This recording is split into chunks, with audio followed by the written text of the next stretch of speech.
سلام، خوب هستین؟ امروز میخوام یکی از دستگاه مورد علاقم رو معرفی کنم. متاسفانه ما توی دبی خیلی اجازه عکس و فیلم نداریم.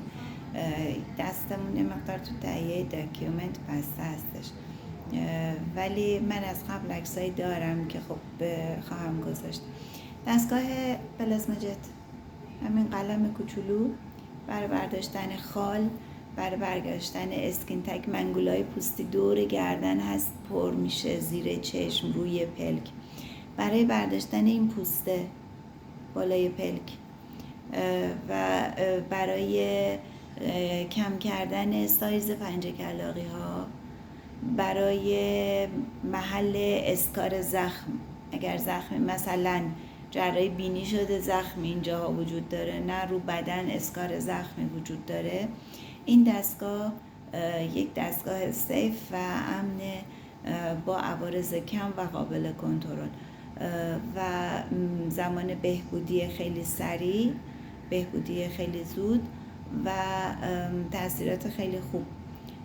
معمولا تعداد دفعات انجام 2 تا 4 بار هستش و باید به فاصله 1 ماه 2 ماه یک بار کار با دستگاه تکرار بشه.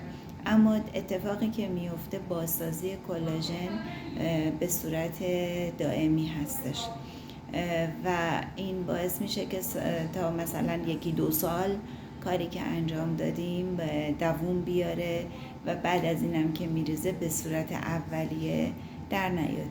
برای پف زیر چشم تاثیر چندانی نداره، ولی برای پنجه کلاغی های دور چشم، برای افتادگی پلک، برای تغییر حالت چشم یک کوچولو، زیاد نه ولی یک کوچولو، ابرو بالاتر بیاد یا گوشه چشم رو بالاتر بیاره، کمک خیلی قشنگی هستش.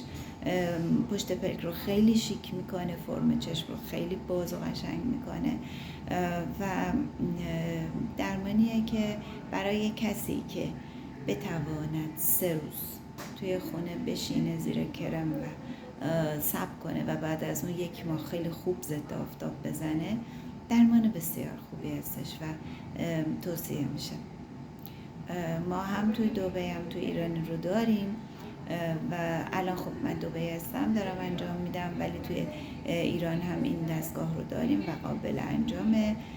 برای حالا خال، برای جای جوش، برای جای جوش نگفتم، کمک میکنه که کاهش پیدا کنه، برای پلک، برای پنجه کلاغی ها، برای جای زخم و اگر که دوست داشتین در خدمتتون است. روزتون بخیر.